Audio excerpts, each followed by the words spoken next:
नमस्कार ओडिशा। आज हूँ फेब्रुआरी मास 5 तारिख गुरुवार। आज दिन जाकर गुरुत्वपूर्ण खबर उपरे आसंतु नजर पकाइबा। भिडियो को शेष पर्यंत देखंतु। मात्र किछि समय मध्य जानि परिबे आज दिन संपूर्ण खबर।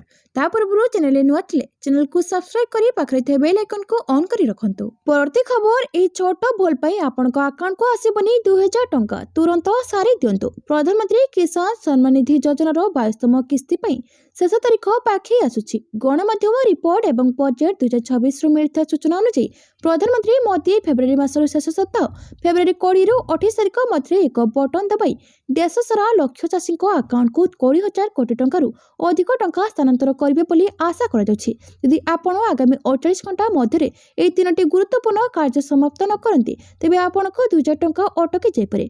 सरकार स्पष्ट करछन्ति जे केवाईसी बिना कोनोसी टंका स्थानांतरित हेबो नाही।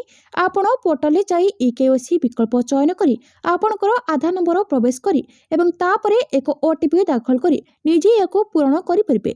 विकल्प भाबरे आपण निकटस्थ सीएससी केंद्र रे बायोमेट्रिक्स माध्यम रे मध्ये याको अपडेट करि परिबे। परवर्ती खबर 2 दिन परे लीटर पिछा 50 टंका सस्ता होई पारे खाइबा तेल। यह सत्ते मध्ये खाद्य पेयर दाम खूब बढ़िबारे लागिथिला।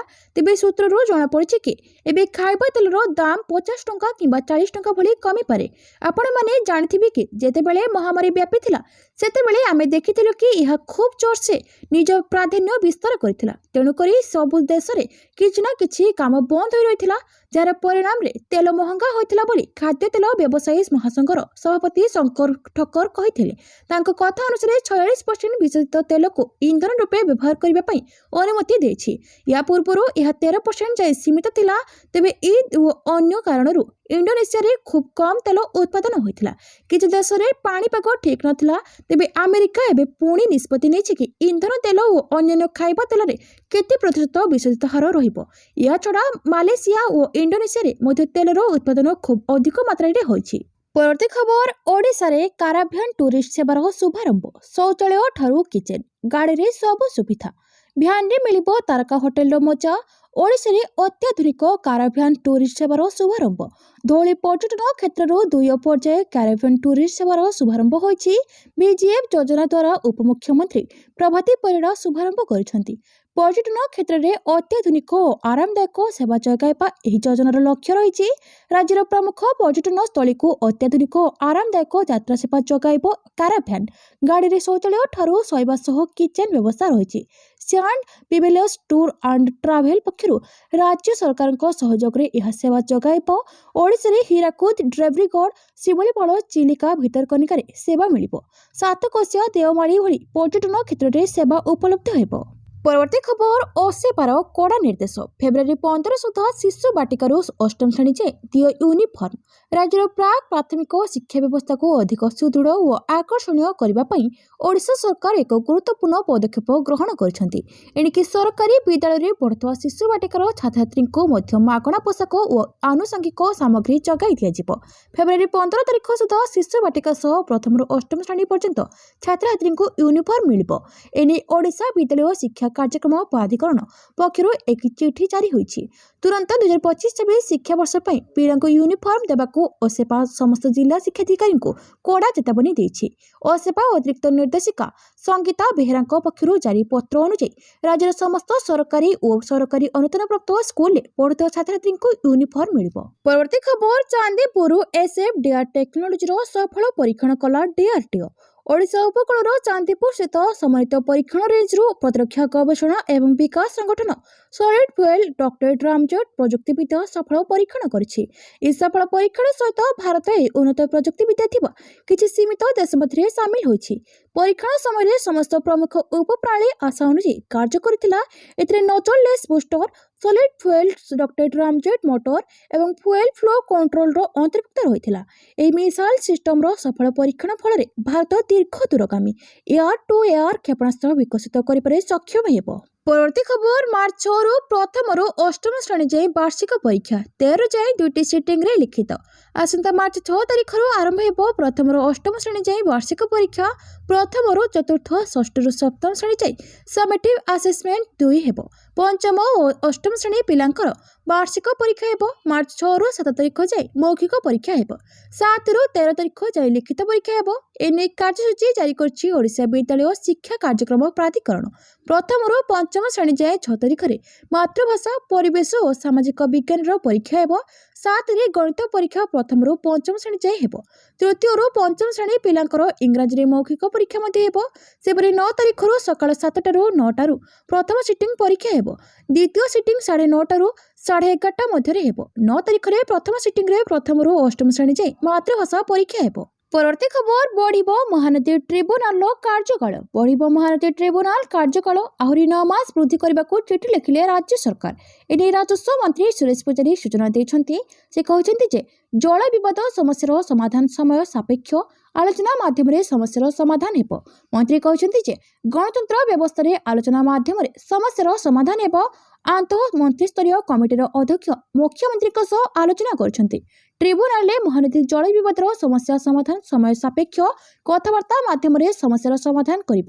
ବିଧାନସଭାରେ ପୂର୍ବତନ ଜଳ ସମ୍ପଦ ମନ୍ତ୍ରୀ ଯେଉଁ ଭୁଲ ତଥ୍ୟ ଦେଇଥିଲେ ତାକୁ ଅସ୍ତ୍ର ଭାବେ ବ୍ୟବହାର କରୁଛି ଛତିଶଗଡ଼। ପରବର୍ତ୍ତୀ ଖବର, ହ୍ୱାଟ୍ସଆପ୍ରେ 24 ଘଣ୍ଟା ରାଜସ୍ୱ ସେବା। ମନ୍ତ୍ରୀଙ୍କୁ କରିପାରିବେ ସିଧାସଳଖ ଅଭିଯୋଗ। ଦୁର୍ନୀତି କରିଥିଲେ ଆକ୍ସନ।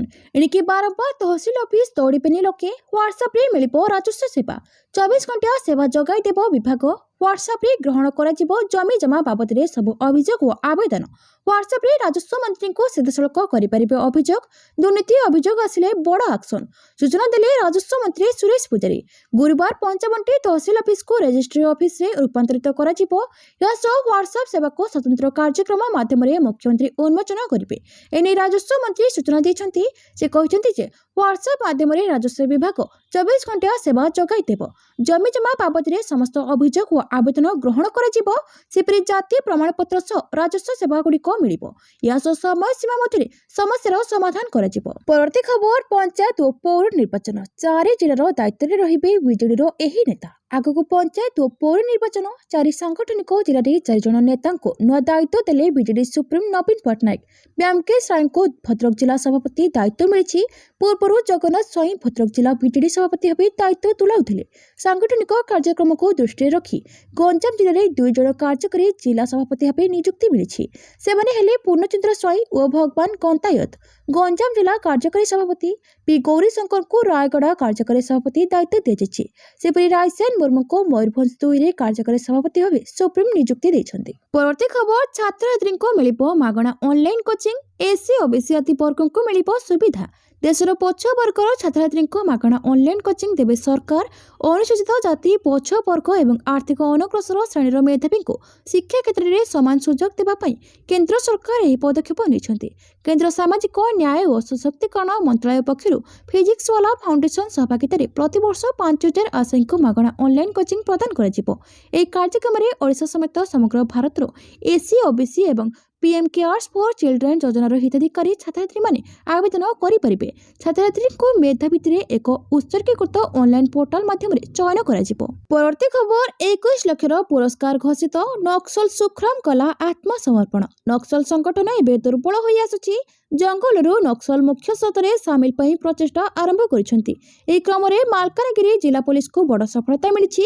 ଛତିଶଗଡ଼ର କାଙ୍ଗେର ଘାଟି ଏରିଆ କମିଟିର area committee member Sukhram Madkam ଓରଫ ସୁରେଶ ଓରଫ ୟୋଗେଶ ମାଲକାନଗିରି ଏସପି ବିନୋଦ ପାଟିଲଙ୍କ ସମ୍ମୁଖରେ ଆତ୍ମସମର୍ପଣ କରିଛି। ସୁଖରାମ ଏସଏଲଆର ବନ୍ଧୁକ ସହ ବିସ୍ଫୋରକ ଓ ମା ସାମଗ୍ରୀ ସହ ଆତ୍ମସମର୍ପଣ କରିଛି। ସୁଖରାମର ଘର ସୁକମା ଜିଲ୍ଲା ଅନ୍ତର୍ଗତ ପୁଷ୍ପାଲ ଥାନା ଅଞ୍ଚଳର ଗୋବିନ୍ଦପାଲ ଗ୍ରାମରେ। ସେ 2010ରେ ସୁଖରାମ ବାଲ ସଂଗଠନରେ ଯୋଗ ଦେଇଥିଲା। 2012ରେ ସେ ସିଏନ୍ଏମ୍ ଗ୍ରୁପରେ ସଦସ୍ୟ ହୋଇଥିଲା। 2014 ବେଳକୁ ସେ ଓଡ଼ିଶାର ମହପୁଦର ଏରିଆ କମିଟିର ପାର୍ଟି ସଦସ୍ୟ ହୋଇଥିଲା। 2014 ମସିହା ନଭେମ୍ବରରେ ତାକୁ ମାଛକଟ ଏରିଆ କମିଟିକୁ ବଦଳି କରିଦିଆଯାଇଥିଲା। ପୁଣି 2016 ସେପ୍ଟେମ୍ବରରେ ସୁଖରାମଙ୍କୁ ମହପୁଦର ଏରିଆ କମିଟି ମେମ୍ବର ଭାବେ ବଦଳି ହୋଇଯାଇଥିଲା। 2018 ମସିହାରେ ସେ ମାଲାଗିରି ଏରିଆ କମିଟିର ମିଲିଟାରୀ ପ୍ଲାଟୁନରେ ଯୋଗ ଦେଇଥିଲା। 2019 ଓ 2020 ମସିହାରେ ସେ ନକ୍ସଲଙ୍କ ଆଦର୍ଶ ସହ ଜଡ଼ିତ ହୋଇ କାମ କରିବା ଆରମ୍ଭ କରିଥିଲା। ପରେ ସେ ମୋବାଇଲ ଏକାଡେମିକ ସ୍କୁଲରେ ସଦସ୍ୟ ହୋଇଥିଲା। ପରବର୍ତ୍ତୀ ଖବର, Odisha cup 2025 Utkal rising stars champion. Odisha cup sports association of ୟୁଏର ଆଜମାନ ଜ୍ୟୋତି 7 ଡିଷ୍ଟ୍ରିକ୍ଟ କ୍ଲବରେ ଓଡ଼ିଶା କପ୍ 2025 ସଂସ୍କରଣ 12 ଉଦ୍ଯାପିତ ହୋଇଯାଇଛି। ଫାଇନାଲ ମ୍ୟାଚ୍ କଳିଙ୍ଗ ୱାରିୟର୍ସ ଓ ଉତ୍କଳ ରାଇଜିଂ ଷ୍ଟାର୍ସ ମଧ୍ୟରେ ଖେଳାଯାଇଥିଲା। ଉତ୍କଳ ରାଇଜିଂ ଷ୍ଟାର୍ସ ପ୍ରଥମେ ବ୍ୟାଟିଂ ନିର୍ଦ୍ଧାରିତ କରି 20 ଓଭରରେ ସମସ୍ତ ୱିକେଟ୍ ହରାଇ 127 ରନ୍ କରିଥିଲେ। ଜବାବରେ କଳିଙ୍ଗ ୱାରିୟର୍ସ 9 ୱିକେଟ୍ ବିନିମୟରେ 102 ରନ୍ କରିବାକୁ ସମର୍ଥ ହୋଇଥିଲେ। Rajendra Polai player of the match ବିବେଚିତ ହୋଇଥିଲେ। ଓଲିଉଡ୍ ଅଭିନେତ୍ରୀ ଶିବାନୀ ସଂଗୀତା ମୁଖ୍ୟ ଅତିଥି ଭାବେ ଉପସ୍ଥିତ ଥିଲେ। ପରବର୍ତ୍ତୀ ଖବର ସାତକୋଶିଆ ପାଇଁ 100 କୋଟି। ସାତକୋଶିଆ ଅଭୟାରଣ୍ୟ ପାଲଟିବ ବିଶ୍ୱସ୍ତରୀୟ ଇକୋ ଟୁରିଜିମ୍ ହବ୍। ପ୍ରାୟ 100 କୋଟି ଟଙ୍କା ବ୍ୟୟରେ ତିଆରି ହେବ ଅତ୍ୟାଧୁନିକ ଭିତ୍ତିଭୂମି 99 କୋଟି 75 ଲକ୍ଷର ସବିଶେଷ ପ୍ରକଳ୍ପ ରିପୋର୍ଟ ଡିପିଆର୍କୁ ଅନୁମୋଦନ ମିଳିଛି। ପର୍ଯ୍ୟଟକଙ୍କୁ ଆକୃଷ୍ଟ କରିବାକୁ ବ୍ୟାଘ୍ର ଅଭୟାରଣ୍ୟରେ 6ଟି ସ୍ଥାନ ଚିହ୍ନଟ କରାଯାଇଛି। ପୁରୁଣାକୋଟ ଜଗନ୍ନାଥପୁର ଟିକରପଡ଼ାରେ ହେବ ନୂଆ ପ୍ରବେଶ ପଥ। ବାଲିପୁର କୁସଙ୍ଗ ଓ ଛାମୁଣ୍ଡିଆଠାରେ ବି ନିର୍ମାଣ ହେବ ନୂଆ ପ୍ରବେଶ ପଥ। Food court, floating jetty, bonfire, watch tower, river view deck ରହିବ। ପରବର୍ତ୍ତୀ ଖବର ସ୍ୱାସ୍ଥ୍ୟ ବିଭାଗର ଡାକ୍ତର, ଅଧିକାରୀ ଓ କର୍ମଚାରୀଙ୍କ ବଦଳି ପାଇଁ ନୂଆ ପ୍ରକ୍ରିୟା ଆରମ୍ଭ। ଜାଣନ୍ତୁ କ'ଣ? ସ୍ୱାସ୍ଥ୍ୟ ବିଭାଗର ଡାକ୍ତର, ଅଧିକାରୀ ଓ କର୍ମଚାରୀଙ୍କ ବଦଳି ପାଇଁ ନୂଆ ପ୍ରକ୍ରିୟା ଆରମ୍ଭ ହୋଇଛି। ଏଣିକି ଅଫଲାଇନରେ କୌଣସି ବଦଳି ଆବେଦନ ଗ୍ରହଣ ହେବ ନାହିଁ। ସ୍ୱାସ୍ଥ୍ୟ ବିଭାଗ ଏଥିପାଇଁ ଏକ ନିର୍ଦ୍ଦିଷ୍ଟ ପୋର୍ଟାଲ ଆରମ୍ଭ କରିଛି। ବଦଳି ଚାହୁଁଥିବା ବିଭାଗର ଅଧିକାରୀ ଓ କର୍ମଚାରୀମାନେ ଏହି ପୋର୍ଟାଲରେ ନିଜର କାଗଜପତ୍ର ସହ ଆବେଦନ କରିପାରିବେ। ବଦଳି ସମ୍ବନ୍ଧୀୟ ତଥ୍ୟ ଓ ଅନୁପାଳନ ସମ୍ପର୍କରେ ତଦାରଖ କରିବା ଲାଗି ଜିଲ୍ଲାସ୍ତରୀୟ ଜଣେ ଲେଖାଏଁ ସଂଯୋଜକଙ୍କୁ ଦାୟିତ୍ୱ ଦିଆଯାଇଛି। କର୍ମଚାରୀମାନେ ପ୍ରତିବର୍ଷ ଜାନୁଆରୀ 15ରୁ ଫେବୃଆରୀ 14 ଭିତରେ ପୋର୍ଟାଲରେ ଆବେଦନ କରିପାରିବେ ବୋଲି ସ୍ୱାସ୍ଥ୍ୟ ବିଭାଗ ନିର୍ଦ୍ଦେଶନାମା ଜାରି କରିଛି। ଏନେଇ ସମସ୍ତ ସିଡିଏମ୍ଓ, ପିଏଚ୍ଓଙ୍କ ସମେତ ମେଡିକାଲ କଲେଜ କର୍ତ୍ତୃପକ୍ଷଙ୍କୁ ଚିଠି ଲେଖି ଅବଗତ କରାଯାଇଛି। ପରବର୍ତ୍ତୀ ଖବର ଫେବୃଆରୀ 10ରେ କୃଷି ମନ୍ତ୍ରୀ ଓ ଜଗନ ମନ୍ତ୍ରୀଙ୍କ ଦାହ ହେବ କୁଶ ପୁତଳିକା। ସାରା ରାଜ୍ୟରେ ମଣ୍ଡି ଅବ୍ୟବସ୍ଥା ବିରୋଧରେ କୃଷକମାନଙ୍କ କ୍ରୋଧ ଓ ଅସନ୍ତୋଷ ବଢ଼ି ବଢ଼ି ଚାଲିଛି। ସରକାର ସବୁବେଳେ ସମସ୍ୟା ପ୍ରଶମିତ ହେଲା ବୋଲି ମିଛ କହି ଚାଲିଛନ୍ତି। ଏବେ ବି କୃଷକ ରାସ୍ତା ଉପରେ ଧାନ ବସ୍ତା ରଖି ପ୍ରତିବାଦ କରୁଛି। ଆନ୍ଦୋଳନ ଥମିବାର ନାଁ ଧରୁନି। ପ୍ରତିଦିନ ରାଜ୍ୟର ବିଭିନ୍ନ ସ୍ଥାନରେ ଦଳମତ ନିର୍ବିଶେଷରେ ଚାଷୀ ମେଳି ବାନ୍ଧୁଛନ୍ତି ଏବଂ ଧାନ କିଣା ବିକାରେ ହେରାଫେର ଓ କଟନୀ ଛଟନୀ ବିରୋଧରେ ପ୍ରତିବାଦ କରୁଛନ୍ତି। କିଷାନ କଂଗ୍ରେସ ପ୍ରତିବାଦ ଓ ପ୍ରତିରୋଧ କରିଚାଲିଛି। ବିଭିନ୍ନ ଜିଲ୍ଲା ଓ ବ୍ଲକମାନଙ୍କରେ ପ୍ରତିବାଦ ପଦଯାତ୍ରା ସହିତ ବିକ୍ଷୋଭ, ଘେରାଉ ଓ ଧାରଣାମାନ ସଂଗଠିତ କରିଚାଲିଛି। କିନ୍ତୁ ବର୍ତ୍ତମାନ ପରିସ୍ଥିତି ଅସମ୍ଭାଳ ହୋଇଛି। ଏଭଳି ଯନ୍ତ୍ରଣାରୁ ମୁକ୍ତି ପାଇବା ପାଇଁ କିଷାନ କଂଗ୍ରେସ ଚାଷୀମାନଙ୍କୁ ଆସନ୍ତା ଦିନରେ ଐକ୍ୟବଦ୍ଧ ହୋଇ ସଂଗ୍ରାମ ପାଇଁ ରାସ୍ତାକୁ ଓହ୍ଲାଇବାକୁ ଆହ୍ୱାନ ଦେଇଛି। ନିଆଁରେ ଘିଅ ଢାଳିବା ଭଳି ଉଭୟ କୃଷିମନ୍ତ୍ରୀ ଓ ଜଗନ ମନ୍ତ୍ରୀଙ୍କ ବିଭିନ୍ନ ଜାଗାରେ ବିଭିନ୍ନ ବିବୃତ୍ତି ସମସ୍ୟାକୁ ଆହୁରି ତୀବ୍ର କରିଛି। ପରବର୍ତ୍ତୀ ଖବର ବିଜେପି ରାଷ୍ଟ୍ରୀୟ ଅଧ୍ୟକ୍ଷ ନୀତିନ ନବୀନଙ୍କୁ ମିଳିଲା ଟାଇପେଡ୍ ବଙ୍ଗଳା। ବିଜେପି ରାଷ୍ଟ୍ରୀୟ ଅଧ୍ୟକ୍ଷ ନୀତିନ ନବୀନଙ୍କୁ ଦିଲ୍ଲୀରେ ଏକ ସରକାରୀ ବାସଭବନ ଆବଣ୍ଟନ କରିଛନ୍ତି। ଏହି ବାସଭବନ ଏକ ମୋତିଲାଲ ନେହେରୁ ମାର୍ଗରେ ଅବସ୍ଥିତ, ଯାହା ଲ୍ୟୁଟିୟନ୍ସ ଦିଲ୍ଲୀର ଏକ ଅତ୍ୟନ୍ତ ସୁରକ୍ଷିତ ଏହି ଭିଆଇପି ଅଞ୍ଚଳ। ଏହି ବଙ୍ଗଳା ପୂର୍ବରୁ ଝାଡ଼ଖଣ୍ଡର ପୂର୍ବତନ ମୁଖ୍ୟମନ୍ତ୍ରୀ ଏବଂ ଜେଏମ୍ଏମ୍ ନେତା ଶିବୁ ସୋରେନଙ୍କୁ ଆବଣ୍ଟନ କରାଯାଇଥିଲା। ନୀତିନ ନବୀନଙ୍କୁ ପ୍ରଥମେ 9 ସୁନାହରି ବାଗ ଲେନ୍ରେ ବଙ୍ଗଳା ପ୍ରଦାନ କରାଯାଇଥିଲା, କିନ୍ତୁ ସେ ଏହାକୁ ଉପଯୁକ୍ତ ମନେ କରିନଥିଲେ। ପରବର୍ତ୍ତୀ ସମୟରେ କେନ୍ଦ୍ର ସରକାର ତାଙ୍କୁ ଏକ ମୋତିଲାଲ ନେହେରୁ ମାର୍ଗରେ ଟାଇପ୍ 8 ବଙ୍ଗଳା ଆବଣ୍ଟନ କରିଥିଲେ, ଯାହାକୁ ଦିଲ୍ଲୀର ସବୁଠାରୁ ଉଚ୍ଚ ପ୍ରୋଫାଇଲ ସରକାରୀ ବାସଭବନ ମଧ୍ୟରୁ ଗୋଟିଏ ବୋଲି ବିବେଚନା କରାଯାଏ। ପରବର୍ତ୍ତୀ ଖବର ପାକିସ୍ତାନ ମ୍ୟାଚ୍ ବର୍ଜନ ସମ୍ପର୍କିତ ପ୍ରଶ୍ନକୁ ଏଡ଼ାଇ ଗଲେ ଗମ୍ଭୀର। ଟି20 ବିଶ୍ୱକପ୍ରେ ଭାରତ ବିପକ୍ଷ ମ୍ୟାଚ୍କୁ ବର୍ଜନ କରିବାକୁ ପାକିସ୍ତାନ ଧମକ ଦେଉଥିବା ବେଳେ ତାହାକୁ ନେଇ ଚର୍ଚ୍ଚା ଜାରି ରହିଛି। ତେବେ ଏହି ସମ୍ପର୍କରେ ବିସିସିଆଇ ପକ୍ଷରୁ କେବସ୍ ଉପସଭାପତି ରାଜୀବ ଶୁକ୍ଲାଙ୍କୁ ମନ୍ତବ୍ୟ ଆସିଛି, କିନ୍ତୁ ଭାରତୀୟ ଦଳର କୌଣସି ସଦସ୍ୟ ଏପର୍ଯ୍ୟନ୍ତ କୌଣସି ମନ୍ତବ୍ୟ ଦେଇନାହାନ୍ତି। ଏପରିକି ଭାରତୀୟ ଦଳର ମୁଖ୍ୟ ପ୍ରଶିକ୍ଷକ ଗୌତମ ଗମ୍ଭୀର ମଧ୍ୟ ଏ ସମ୍ପର୍କିତ ଏକ ପ୍ରଶ୍ନକୁ ଏଡ଼ାଇ ଦେଇଛନ୍ତି। ମଙ୍ଗଳବାର ତାଙ୍କୁ ମୁମ୍ବାଇ ଏୟାରପୋର୍ଟରେ ଦେଖାଯାଇଥିଲା। ଏହି ସମୟରେ ସାମ୍ବାଦିକମାନେ ତାଙ୍କୁ ପାକିସ୍ତାନ ବର୍ଜନ ଧମକ ସମ୍ପର୍କରେ ଏକ ପ୍ରଶ୍ନ ପଚାରିଥିଲେ। ତେବେ ଏହାର ଜବାବରେ ଗମ୍ଭୀର କେବଳ ସାମ୍ବାଦିକମାନଙ୍କୁ ସେମାନଙ୍କର ଶୁଭେଚ୍ଛା ପାଇଁ ଧନ୍ୟବାଦ ଜଣାଇଥିଲେ, କିନ୍ତୁ ପ୍ରକୃତ ପ୍ରଶ୍ନର କୌଣସି ଉତ୍ତର ଦେଇନଥିଲେ। ସାମ୍ବାଦିକମାନେ ନିଜ ପ୍ରଶ୍ନକୁ ଦୋହରାଇବା ପରେ ବି ଗୌତମ ଆଉ କିଛି ନ କହି ଏୟାରପୋର୍ଟ ଭିତରକୁ ଚାଲି ଯାଇଥିଲେ। ପରବର୍ତ୍ତୀ ଖବର ଭାରତ ଟି20 ବିଶ୍ୱକପ୍ ଜିତିବା ସମ୍ଭାବନା ଅଧିକ। ଧୋନି ଆସନ୍ତା 7ରୁ ଟି20 ବିଶ୍ୱକପ୍ ଆରମ୍ଭ ହେବାକୁ ଯାଉଥିବା ବେଳେ ପୂର୍ବତନ ଭାରତୀୟ ଅଧିନାୟକ ମହେନ୍ଦ୍ର ସିଂ ଧୋନି ଭାରତକୁ ଏହି ପ୍ରତିଯୋଗିତାର ଫେଭରାଇଟ୍ ବୋଲି କହିଛନ୍ତି। ବର୍ତ୍ତମାନର ଭାରତୀୟ ଦଳ ସବୁଠାରୁ ଦୁର୍ଦ୍ଦଶ ଓ ଏକ ଭଲ ଦଳ ପାଇଁ ଯାହା ଆବଶ୍ୟକ ତାହା ଏହି ଦଳରେ ରହିଛି। ସେ କହିଛନ୍ତି ଯେ ବର୍ତ୍ତମାନର ଭାରତୀୟ ଦଳ ପାଖରେ ଅଭିଜ୍ଞତା ରହିଛି, ବିଶେଷ କରି କ୍ରିକେଟରେ ଏହି ଫର୍ମାଟ୍ ପାଇଁ ଏକ ବଡ଼ ଅଭିଜ୍ଞତା ରହିଛି। ସେମାନେ ଚାପରେ ଖେଳିବାରେ ଅଭ୍ୟସ୍ତ। ଦଳରେ ଯିଏ ଯେଉଁ ଭୂମିକାରେ ଅଛି ସେ ଅନେକ ସମୟ ଧରି ସେହି ଭୂମିକା ନିର୍ବାହ କରି ଆସିଛି। ଭାରତୀୟ ଦଳ ସାମର୍ଥ୍ୟକୁ ପ୍ରଶଂସା କରିବା ସହ ସତର୍କ ମଧ୍ୟ କରାଇ ଦେଇଛନ୍ତି 2007ରେ ଅନୁଷ୍ଠିତ ପ୍ରଥମ ଟି20 ବିଶ୍ୱକପ୍ ବିଜୟୀ ଭାରତୀୟ ଅଧିନାୟକ। ସେ କହିଛନ୍ତି ଯେ ଟି20 କ୍ରିକେଟରେ ବେଶ୍ ଅନୁଷ୍ଠିତ। ଦିନେ ଦିନେ ତମ ଦଳରେ ପ୍ରମୁଖ ଖେଳାଳିମାନେ ଭଲ ଲୟରେ ନଥାନ୍ତି, ଆଉ ବିପକ୍ଷ ଦଳର କିଛି ଖେଳାଳି ଭଲ ପ୍ରଦର୍ଶନ କରିଥାନ୍ତି। ଏହା ଟି20ରେ ସମ୍ଭବ, ଏଣୁ ଠିକ୍ ସମୟ ଓ ଭାଗ୍ୟରେ ବି ଗୁରୁତ୍ୱ ରହିଛି। ପରବର୍ତ୍ତୀ ଖବର ସେହବାଜ ମୁନିରକୁ ଉପହାସ କଲେ ପାକିସ୍ତାନ ନେଟିଜେନ୍। ଭାରତ ଓ ଆମେରିକା ଶୁଳ୍କ ହ୍ରାସ ଚୁକ୍ତି ଘୋଷଣା କରିବା ପରେ ପାକିସ୍ତାନୀ ନେଟିଜେନ୍ ମାନେ ଦେଶର ବେସାମରିକ ଓ ଅସାମରିକ ନେତୃତ୍ୱକୁ ଉପହାସ କରିଛନ୍ତି। ସେମାନେ କହିଛନ୍ତି ଆମେରିକାର ରାଷ୍ଟ୍ରପତି ଡୋନାଲ୍ଡ ଟ୍ରମ୍ପ ଭାରତ ସହିତ ଏକ ବାଣିଜ୍ୟ ଚୁକ୍ତି ଘୋଷଣା କରି ପାକିସ୍ତାନୀ ଫିଲ୍ଡ ମାର୍ଶାଲ ଅସିମ ମୁନିରଙ୍କ ସହିତ ଜଣେ ପ୍ରେମିକା ପରି ବ୍ୟବହାର ଦେଖାଇ ପ୍ରତାରଣା କରିଛନ୍ତି। ସେହବାଜ ସରିଫ ଓ ମୁନିର ଜକର ପାଲଟି ଯାଇଛନ୍ତି। ପାକିସ୍ତାନୀ ନେଟିଜେନ୍ ମାନେ କହିଛନ୍ତି ଭାରତ ନିଜ ପାଦରେ ଠିଆ ହୋଇଛି, କଡ଼ା ଆଭିମୁଖ୍ୟ ଜାରି ରଖିଛି। ମୁନିର ଓ ସେହବାଜଙ୍କ ପରି ଡୋନାଲ୍ଡ ଟ୍ରମ୍ପଙ୍କ ଆଗରେ ନତମସ୍ତକ ହୋଇନାହିଁ। ପ୍ରଧାନମନ୍ତ୍ରୀ ନରେନ୍ଦ୍ର ମୋଦିଙ୍କ ସହ ଫୋନ୍ ମାଧ୍ୟମରେ ଆଲୋଚନା ପରେ ସୋମବାର ଟ୍ରମ୍ପ ଏହି ବାଣିଜ୍ୟ ଚୁକ୍ତି ସମ୍ପର୍କରେ ଘୋଷଣା କରିଥିଲେ। ପରବର୍ତ୍ତୀ ଖବର ଟ୍ରେଡ୍ ଡିଲ୍କୁ ନେଇ ସରକାରଙ୍କ ବୟାନ। ଇଞ୍ଜିନିୟରିଂ, କପଡ଼ା ଓ ଗହଣା ଶିଳ୍ପକୁ ଫାଇଦା, ସର୍ବୋତ୍ତମ ଡିଲ୍ ଲାଭ କରିଛି ଦେଶ। ପୀୟୂଷ ଗୋୟଲ। ଭାରତ ଓ ଆମେରିକା ଟ୍ରେଡ୍ ଡିଲ୍ ନେଇ ଆମେରିକା ରାଷ୍ଟ୍ରପତି ଡୋନାଲ୍ଡ ଟ୍ରମ୍ପ ଅପ୍ରତ୍ୟାଶିତ ଭାବେ ସୋମବାର ରାତିରେ ଘୋଷଣା କରିଥିଲେ। ଏହାପରେ ଭାରତ ସରକାରଙ୍କ ପକ୍ଷରୁ ଟ୍ରେଡ୍ ଡିଲ୍ ନେଇ ବିଧିବଦ୍ଧ ଭାବେ ପ୍ରଥମ ବୟାନ ଜାରି କରାଯାଇଥିଲା। ମଙ୍ଗଳବାର କେନ୍ଦ୍ର ବାଣିଜ୍ୟ ମନ୍ତ୍ରୀ ପୀୟୂଷ ଗୋୟଲ ଗଣମାଧ୍ୟମକୁ କହିଛନ୍ତି ଚୂଡ଼ାନ୍ତ ପର୍ଯ୍ୟାୟରେ ରହିଛି ଟ୍ରେଡ୍ ଡିଲ୍। ଉଭୟ ଦେଶ ଏହାକୁ ନେଇ ଶୀଘ୍ର ବୟାନ ଜାରି କରିବେ। ଏହି ଡିଲ୍ରେ ଦେଶର ସ୍ୱାର୍ଥ ସହ କୌଣସି ବି କ୍ଷେତ୍ରରେ ସାଲିସ କରାଯାଇ ନାହିଁ। ଏହା ଏକ ସର୍ବୋତ୍ତମ ଡିଲ୍ ଯାହାକୁ ନେଇ ପ୍ରତି ଭାରତୀୟ ଗର୍ବ କରିବେ। ଅନ୍ୟ ଦେଶଗୁଡ଼ିକ ତୁଳନାରେ ଭାରତ ବେଶ ଭଲ ଡିଲ୍ ଲାଭ କରିଛି। ପ୍ରଧାନମନ୍ତ୍ରୀ ନରେନ୍ଦ୍ର ମୋଦି ସର୍ବଦା କୃଷି ଏବଂ ଦୁଗ୍ଧ ଜାତୀୟ କ୍ଷେତ୍ରକୁ ସର୍ବଦା ପ୍ରାଥମିକତା ଦେଇ ଆସିଛନ୍ତି। ଏହି କ୍ଷେତ୍ରଗୁଡ଼ିକର ସ୍ୱାର୍ଥକୁ ସର୍ବଦା ସୁରକ୍ଷା ଦିଆଯାଇଛି। ଶ୍ରମ କୈନ୍ଦ୍ରିକ ଏବଂ ରୋଜଗାର ସୃଷ୍ଟି କରୁଥିବା କ୍ଷେତ୍ରଗୁଡ଼ିକର ନିବେଶ ଯେଭଳି ପ୍ରଭାବିତ ନ ହୁଏ ତାହା ଧ୍ୟାନରେ ରହିଛି। ସମସ୍ତେ ଏହି ଡିଲ୍କୁ ନେଇ ଉତ୍ସାହିତ। ପରବର୍ତ୍ତୀ ଖବର ଦୁଇ ନୂଆ ରିଚାର୍ଜ ପ୍ଲାନ୍ ଲଞ୍ଚ କଲା ଏୟାରଟେଲ୍। ଟେଲିକମ୍ ସେକ୍ଟରରେ ବଢ଼ୁଥିବା ପ୍ରତିଯୋଗିତା ମଧ୍ୟରେ ଏୟାରଟେଲ୍ ପ୍ରିପେଡ୍ ଉପଭୋକ୍ତାମାନଙ୍କୁ ଆକର୍ଷିତ କରିବା ପାଇଁ ଏକକାଳୀନ ଦୁଇଟି ନୂତନ ରିଚାର୍ଜ ପ୍ଲାନ୍ ଲଞ୍ଚ କରିଛି। ଏହି ପ୍ଲାନ୍ଗୁଡ଼ିକ ବିଶେଷ ଭାବରେ ସେମାନଙ୍କ ପାଇଁ ଡିଜାଇନ୍ କରାଯାଇଛି ଯେଉଁମାନେ କୌଣସି ଚିନ୍ତା ବିନା ଅଧିକ ଇଣ୍ଟରନେଟ୍ ବ୍ୟବହାର କରିବାକୁ ଚାହାନ୍ତି। ଏହି ନୂତନ ଏୟାରଟେଲ୍ ଅଫରଗୁଡ଼ିକର ସବୁଠାରୁ ବଡ଼ ଆକର୍ଷଣ ହେଉଛି ଯେ ଏଗୁଡ଼ିକ ଅସୀମିତ 4G ଏବଂ 5G ଡାଟା ପ୍ରଦାନ କରେ, ଅର୍ଥାତ୍ ଡାଟା ସରିଯିବା ବିଷୟରେ ଚିନ୍ତା କରିବାର କୌଣସି ଆବଶ୍ୟକତା ନାହିଁ। ଏୟାରଟେଲ୍ 399 ଟଙ୍କା ଏବଂ 449 ଟଙ୍କା ମୂଲ୍ୟର ଦୁଇଟି ପ୍ରିପେଡ୍ ପ୍ଲାନ୍ ଲଞ୍ଚ କରିଛି। ଉଭୟ ପ୍ଲାନ୍ 28 ଦିନର ବୈଧତା ସହିତ ଆସିଥାଏ ଏବଂ ଏଥିରେ ହାଇସ୍ପିଡ୍ ଡାଟା, ଅସୀମିତ କଲିଂ ଏବଂ ମନୋରଞ୍ଜନ ସୁବିଧା ଅନ୍ତର୍ଭୁକ୍ତ। କମ୍ପାନୀ ସେହି ଉପଭୋକ୍ତାଙ୍କ ମଧ୍ୟରେ ଧ୍ୟାନ ଦେଉଛି ଯେଉଁମାନେ ଦିନସାରା ଭିଡ଼ିଓ ଷ୍ଟ୍ରିମିଂ, ଗେମିଂ ଏବଂ ସୋସିଆଲ ମିଡିଆ ବ୍ୟବହାର କରନ୍ତି। ପରବର୍ତ୍ତୀ ଖବର ଟ୍ରେଡ୍ ଡିଲ୍ ପରେ ଭାରତ ଆମେରିକା ବଡ଼ ବୈଠକ। ଜୟଶଙ୍କର ରୁବିଓ ସାକ୍ଷାତ। ଭାରତୀୟ ବୈଦେଶିକ ମନ୍ତ୍ରୀ ଏସ୍ ଜୟଶଙ୍କର ମଙ୍ଗଳବାର ଆମେରିକା ଗସ୍ତ କରିଛନ୍ତି। ଗସ୍ତର ପ୍ରଥମ ଦିନରେ ସେ ଆମେରିକାର ଅର୍ଥ ସଚିବ ସ୍କଟ୍ ବେସାଣ୍ଟ ଏବଂ ବୈଦେଶିକ ସଚିବ ମାର୍କୋ ରୁବିଓଙ୍କ ସହିତ ଦୁଇଟି ଗୁରୁତ୍ୱପୂର୍ଣ୍ଣ ବୈଠକ କରିଛନ୍ତି। ଏହି ବୈଠକଗୁଡ଼ିକରେ ବାଣିଜ୍ୟ, ଶକ୍ତି, ପରମାଣୁ ସହଯୋଗ, ପ୍ରତିରକ୍ଷା, ଗୁରୁତ୍ୱପୂର୍ଣ୍ଣ ଖଣିଜ ପଦାର୍ଥ ଏବଂ ପ୍ରଯୁକ୍ତିବିଦ୍ୟା ଭଳି କ୍ଷେତ୍ରରେ ଭାରତ ଆମେରିକା ସହଭାଗିତାକୁ ଆହୁରି ମଜବୁତ କରିବା ଉପରେ ଆଲୋଚନା କରାଯାଇଥିଲା। ପ୍ରଧାନମନ୍ତ୍ରୀ ନରେନ୍ଦ୍ର ମୋଦିଙ୍କ ସହ ଆଲୋଚନା ପରେ ଆମେରିକା ରାଷ୍ଟ୍ରପତି ଡୋନାଲ୍ଡ ଟ୍ରମ୍ପ ଭାରତ ସହିତ ଏକ ପ୍ରମୁଖ ବାଣିଜ୍ୟ ଚୁକ୍ତି ଘୋଷଣା କରିବାର ଗୋଟେ ଦିନ ପରେ ଜୟଶଙ୍କର 3 ଦିନିଆ ଗସ୍ତ କରିଛନ୍ତି। ଚୁକ୍ତି ଅନୁଯାୟୀ ଭାରତରେ ସାମଗ୍ରୀ ଉପରେ ପାରସ୍ପରିକ ଶୁଳ୍କ 25%ରୁ 18%କୁ ହ୍ରାସ କରାଯାଇଛି, ଯାହା ତୁରନ୍ତ କାର୍ଯ୍ୟକାରୀ ହେବ। ପରବର୍ତ୍ତୀ ଖବର ଆରବ ସାଗରରେ ଇରାନ ଆମେରିକା ମୁହାଁମୁହିଁ। ଇରାନର ସାହିଦ 139 ଡ୍ରୋନ୍ ମାରି ଖସାଇଲା ୟୁଏସ୍। ଆରବ ସାଗରରେ ଇରାନ ଆମେରିକା ମଧ୍ୟରେ ଉତ୍ତେଜନା ବୃଦ୍ଧି ପାଇଛି। ମଙ୍ଗଳବାର ଅନ୍ତର୍ଜାତୀୟ ଜଳସୀମାରେ ଆମେରିକା ନୌସେନା ଇରାନର ସଶସ୍ତ୍ର ବାହିନୀର ଏକ ଡ୍ରୋନ୍କୁ ମାରି ଖସାଇଥିବା ଜଣାପଡ଼ିଛି।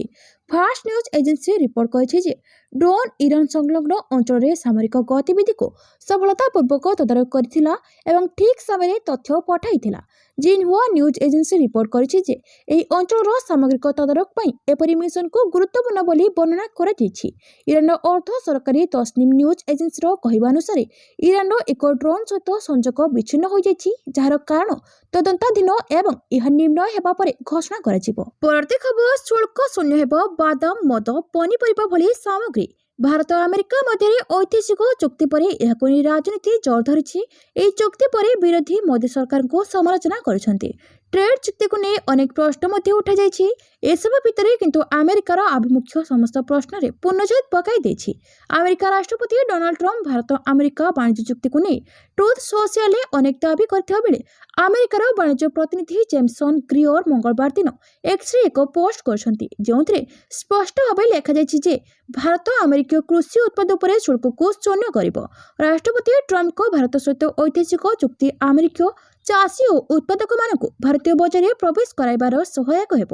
ସେ ଏକ ସାକ୍ଷାତକାରରେ କହିଛନ୍ତି ଯେ ଏହି ଚୁକ୍ତି ଭାରତକୁ କିଛି କୃଷି ଉତ୍ପାଦନ ଆମଦାନୀ ଉପରେ ସୁରକ୍ଷା ବଜାୟ ରଖିବାକୁ ଅନୁମତି ଦେବ। ପରବର୍ତ୍ତୀ ଖବର, ଆଜି ପୁଣି ବଢ଼ିଲା ସୁନା ରୂପା ଦର। ଆଜି ପୁଣି ବଢ଼ିଲା ସୁନା ଦର। ଲଗାତାର 5 ଦିନ ଧରି ସୁନା ରୂପା ଦର କମିଥିଲା, ହେଲେ ଆଜି ସୁନା ରୂପା ଦରରେ ଅହେତୁକ ଦର ବୃଦ୍ଧି ହୋଇଛି। ଗତକାଲି 22 କ୍ୟାରେଟ୍ ସୁନା ପ୍ରାୟ 1000 ଟଙ୍କା ବଢ଼ି 1,41,000ରେ ପହଞ୍ଚିଥିଲା। ଏଥିସହିତ 24 କ୍ୟାରେଟ୍ ବି 1,54,000ରେ ପହଞ୍ଚିଥିଲା। କିନ୍ତୁ ଆଜି ଉଭୟ 24 ଓ 22 କ୍ୟାରେଟ୍ ସୁନା ଦର 6,000ରୁ ଅଧିକ ଟପିଛି। 10 ଗ୍ରାମ ପିଛା 24 କ୍ୟାରେଟ୍ ସୁନା ଦର 6,660 ଟଙ୍କା ବୃଦ୍ଧି ପାଇ 1,60,530 ଟଙ୍କାରେ ହୋଇଛି।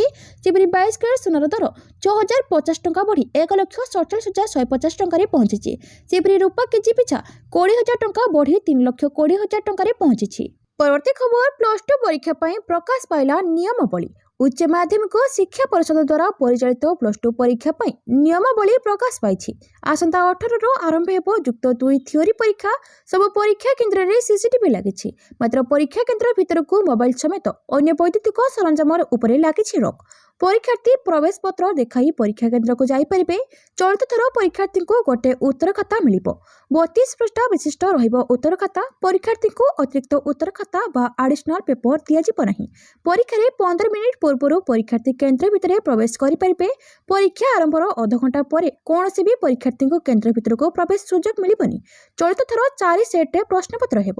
ପରବର୍ତ୍ତୀ ଖବର, ଜାମ୍ମୁ କାଶ୍ମୀରରେ ସେନାର ବଡ଼ କାର୍ଯ୍ୟାନୁଷ୍ଠାନ। ଉଧମପୁରରେ 2 ଜୈଶ ଆତଙ୍କବାଦୀ ନିହତ। ଜାମ୍ମୁ କାଶ୍ମୀରରେ ସୁରକ୍ଷା ବାହିନୀକୁ ଏକ ବଡ଼ ସଫଳତା ମିଳିଛି। ଉଧମପୁରରେ ସେନା 2 ଜଣ ଆତଙ୍କବାଦୀଙ୍କୁ ନିହତ କରିଛନ୍ତି। ଉଭୟ ଆତଙ୍କବାଦୀ ଜୈଶ ମହମ୍ମଦର ବୋଲି ସୂଚନା ମିଳିଛି। ଗତକାଲିଠାରୁ ସେନା ଏବଂ ଆତଙ୍କବାଦୀଙ୍କ ମଧ୍ୟରେ ଏନକାଉଣ୍ଟର ଚାଲିଛି। ଜମ୍ମୁ ଏବଂ କାଶ୍ମୀର ପୋଲିସ କହିଛି ଯେ ଉଧମପୁରର ବସନ୍ତଗଡ଼ ଅଞ୍ଚଳରେ ଜମ୍ମୁ ଏବଂ କାଶ୍ମୀର ପୋଲିସ, ଭାରତୀୟ ସେନା ଏବଂ ସିଆରପିଏଫ୍ ମିଳିତ ଏନକାଉଣ୍ଟରରେ 2 ଜଣ ଆତଙ୍କବାଦୀଙ୍କୁ ନିହତ କରିଛନ୍ତି। ସେନାର ଏହି ବଡ଼ ଅପରେସନ ପାଇଁ ସେମାନେ ଜଙ୍ଗଲରେ ଲୁଚି ରହୁଛନ୍ତି, ଗଛ ଉପରେ ବସି ରହୁଛନ୍ତି କିମ୍ବା ବରଫ ବଙ୍କରେ ଲୁଚି ରହୁଛନ୍ତି। ଭାରତୀୟ ସେନା ଏକକାଳୀନ 2ଟି ମିଳିତ ଅପରେସନ ଆରମ୍ଭ କରୁଛି, ଯାହା ଆତଙ୍କବାଦୀଙ୍କ ଯୋଜନାକୁ ଏକ ଝଟକା ଦେଉଛି। ପରବର୍ତ୍ତୀ ଖବର, ବାଣିଜ୍ୟ ଚୁକ୍ତି ନେଇ କେନ୍ଦ୍ରକୁ କଂଗ୍ରେସର 4 ପ୍ରଶ୍ନ। ଭାରତ ଆମେରିକା ବାଣିଜ୍ୟ ଚୁକ୍ତି ପ୍ରସଙ୍ଗରେ ଆଜି ବିରୋଧୀ ଦଳ କଂଗ୍ରେସ କେନ୍ଦ୍ର ସରକାରଙ୍କୁ 4ଟି ପ୍ରଶ୍ନ କରିଛି। ପ୍ରଧାନମନ୍ତ୍ରୀ ନରେନ୍ଦ୍ର ମୋଦିଙ୍କ ଅନୁରୋଧରେ ଆମେରିକା ରାଷ୍ଟ୍ରପତି ଡୋନାଲ୍ଡ ଟ୍ରମ୍ପଙ୍କ ଦ୍ୱାରା ଏହି ଚୁକ୍ତି ସଂକ୍ରାନ୍ତରେ ଘୋଷଣା କରାଯାଇଛି ବୋଲି କଂଗ୍ରେସ ଦାବି କରିଛି ଏବଂ ଏହାକୁ ନେଇ ଗଭୀର ଚିନ୍ତା ପ୍ରକଟ କରିଛି। ଏହି ଚୁକ୍ତି ଭାରତୀୟ ଶିଳ୍ପ, ବ୍ୟବସାୟୀ, କୃଷକଙ୍କୁ କିଭଳି ପ୍ରଭାବିତ କରିବ ସେ ନେଇ କଂଗ୍ରେସ ପ୍ରଶ୍ନ ଉଠାଇଛି ଏବଂ ଚୁକ୍ତି ସଂକ୍ରାନ୍ତରେ ସରକାରଙ୍କ ଠାରୁ ସ୍ପଷ୍ଟତା ଦାବି କରିଛି। ଭାରତ ଆମେରିକୀୟ ସାମଗ୍ରୀ ବିରୋଧରେ ଶୁଳ୍କ ଓ ଅଣଶୁଳ୍କ ପ୍ରତିବନ୍ଧକକୁ ଶୂନ କରିବାକୁ ପଦକ୍ଷେପ ନେବ ଏବଂ ଆମେରିକା ପାରସ୍ପରିକ ଶୁଳ୍କ 25%ରୁ 12%କୁ ହ୍ରାସ କରିବା ଦ୍ୱାରା ଭାରତ ଲାଭବାନ ହେବ ବୋଲି ଟ୍ରମ୍ପଙ୍କ ଘୋଷଣାକୁ ନେଇ କଂଗ୍ରେସ ପ୍ରଥମ ପ୍ରଶ୍ନ କରିଛି। କଂଗ୍ରେସ କହିଛି, ଏଥିରୁ ଜଣାପଡ଼ୁଛି ଯେ ଭାରତ ଆମେରିକା ପାଇଁ ଆମର ବଜାରକୁ ସମ୍ପୂର୍ଣ୍ଣ ଭାବରେ ଖୋଲିବାକୁ ରାଜି ହୋଇଛି। ପରବର୍ତ୍ତୀ ଖବର, ଆଇସିସି ର୍ୟାଙ୍କିଙ୍ଗରେ ଇଶାନ କିଶାନଙ୍କ ପଦୋନ୍ନତି। ଆଇସିସି ର୍ୟାଙ୍କିଙ୍ଗ ପୁଣି ଥରେ ପ୍ରକାଶ ପାଇଛି। ଇଶାନ କିଶାନ ପୁଣି ଥରେ ଚମତ୍କାର ପ୍ରଦର୍ଶନ କରିଛନ୍ତି। ଏଥର ସେ 32 ସ୍ଥାନ ଉପରକୁ ଉଠି 32ତମ ସ୍ଥାନରେ ପହଞ୍ଚିଛନ୍ତି। ତାଙ୍କର ରେଟିଂ ବର୍ତ୍ତମାନ 584ରେ ପହଞ୍ଚିଛି।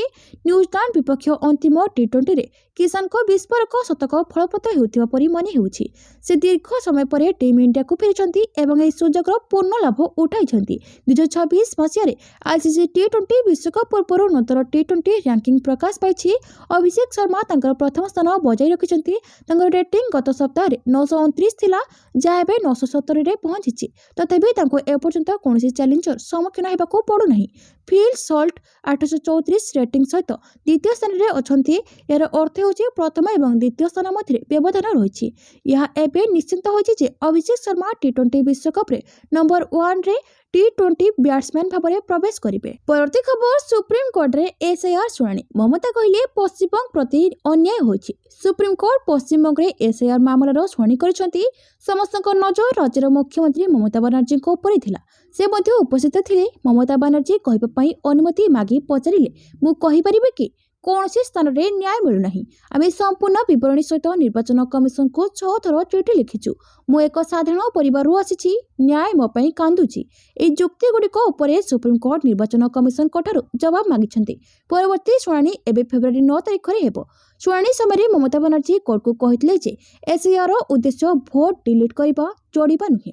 ଏହା ଉଦାହରଣ ଦେଇ ମମତା ବାନାର୍ଜୀ କହିଥିଲେ ଯେ ଯଦି ଜଣେ ଝିଅ ବିବାହ କରି ତାଙ୍କ ଶ୍ୱଶୁର ଘରକୁ ଯାଆନ୍ତି ତେବେ ସେହି ମାମଲାରେ ମଧ୍ୟ ସୂଚନାର ମେଳ ନଥାଇପାରେ। କୋର୍ଟ ମମତାଙ୍କୁ କହିଥିଲେ ଯେ ଆପଣଙ୍କ ରାଜ୍ୟକୁ ପ୍ରତିନିଧିତ୍ୱ କରିବା ପାଇଁ ପ୍ରମୁଖ ଓକିଲ ଉପଲବ୍ଧ ଅଛନ୍ତି। ଶ୍ୟାମ ଦିବାନ ଏବଂ କପିଲ ସିବଲଙ୍କ ଭଳି ଓକିଲ ଅଛନ୍ତି।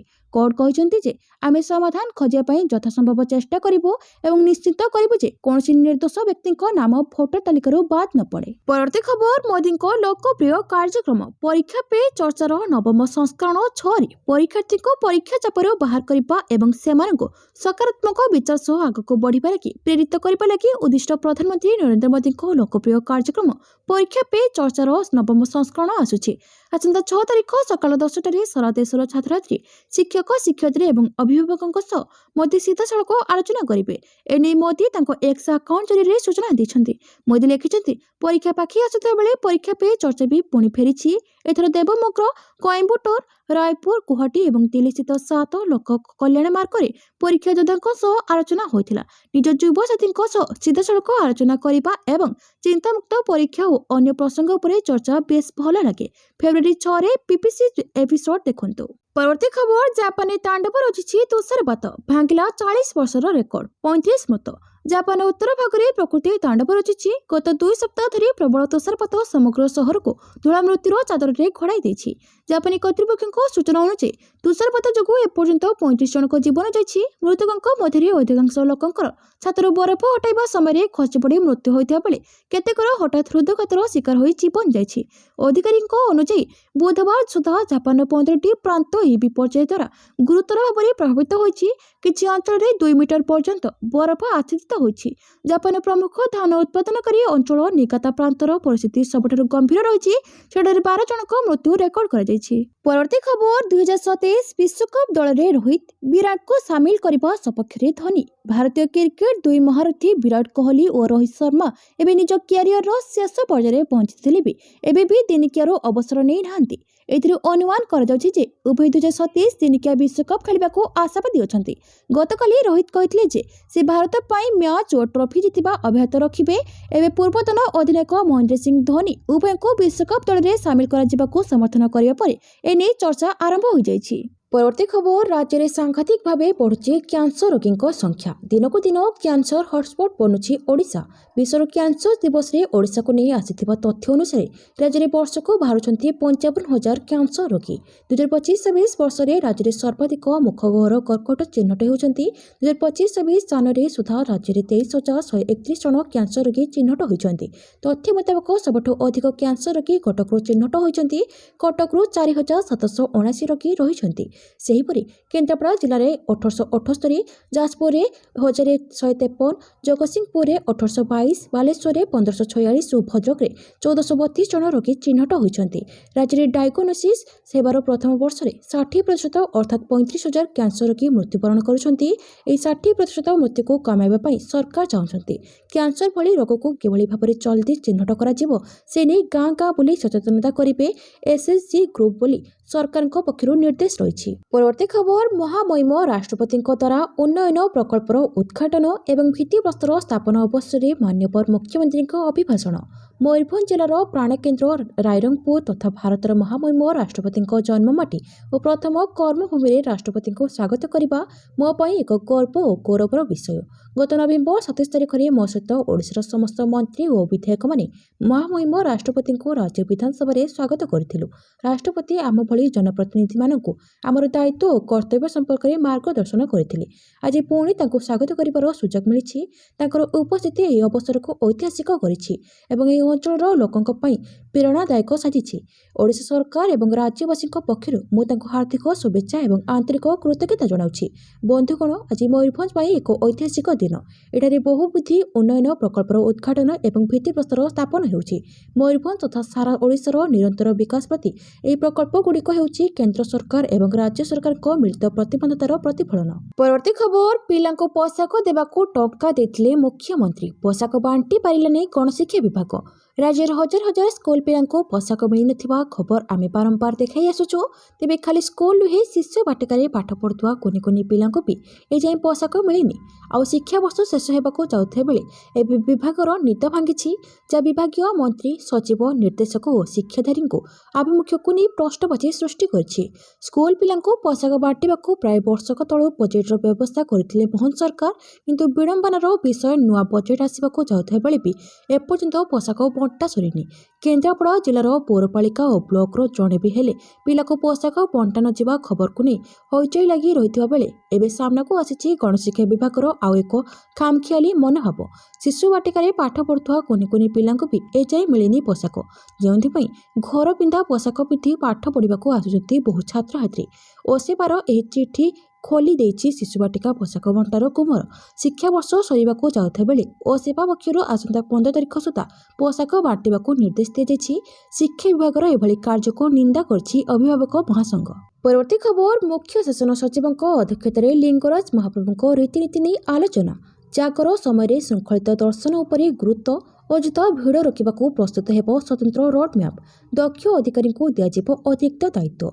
मुख्य शासन सचिव श्रीमती अनु गर्ग अध्यक्षतार लिंगराज महाप्रभुଙ୍କ श्रृंखलित रीतिनीति और पूजा विधि नहीं एक बैठक अनुष्ठित हो लोकसेवा भवन सम्मेलन कक्ष अनुष्ठित यह बैठक में लिंगराज मंदिर श्रृंखलित रीतिनीति और पूजा विधि सुचारू रूपे संपादन करने आलोचना होता। एसत चलित जागर उत्सव को श्रृंखलित करने मुख्य शासन सचिव श्रीमती अनु गर्ग गुरुत्वारोप करते। बैठक में मुख्य शासन सचिव श्रीमती गर्ग कहते लिंगराज महाप्रभु सारा ओडिशार भक्त और श्रद्धालु मानक आराध्य देवता, तेणु रीतिनीति कौन प्रकार अवहेला ग्रहणीय नुहे। चलित फेब्रुआरी 15 तारिख में जागर उत्सव अनुष्ठित होछि। उत्सव में अनेक भिड़ होबार संभावना रही। जागर दिन लिंगराज दर्शन नहीं सब भक्तों मन में आग्रह रोथिबारु भिड़ को आयत्त करने और समस्त श्रृंखलित दर्शन व्यवस्था करने एक बड़ आह्वान। यह आह्वान में मुकाबला राज्य सरकार वरिष्ठ अधिकारी, पुलिस प्रशासन, अग्निशम बाहिनी, लिंगराज मंदिर सेवक और निजोग समूह एवं जनसाधारण मिलित सहयोगर आवश्यकता रही। सामान्यतम व्यतिक्रम अघोषण को आमंत्रण करें। तेणु चलित जागर को सुचारू रूपे परिचालना करने और सब भक्तों भावावेग को सम्मान दे श्रृंखलित दर्शन निमंते एक रोडमैप प्रस्तुत करने मुख्य शासन सचिव विभागीय अधिकारी मानक परामर्श देछन्ति। परवर्ती खबर 2.5 कोटी मृतकों आधार नंबर अचल। मृत्यु होइतिबा 2.5 कोटी लोकों आधार नंबर को भारतीय स्वतंत्र परिचय पत्र कर्तृपक्ष निष्क्रिय करछन्ति। आधार तथ्यावली को सठिक और भरोसायोग्य रखिबा लागि चलिथिबा देशव्यापी अभियान अंशस्वरूप यह पदक्षेप ग्रहण कराଯାଇଛି। साधारणतः मृतकों आधार नंबर को व्यवहार करी ठकेई करने उद्यम कराଯାଇଥାଏ। सेमानक आधार नंबर को अचल कर दिଯାଇथिबारु ताको ठकेई व्यवहार कराଯାଇ परिबो नाही। से नंबर जरिए सरकारी योजनार लाभ को बाट मारणा मध्य कराଯାଇ परिबो नाही। देशर 134 कोटी लोकों आधार नंबर जारी कराଯାଇଛି।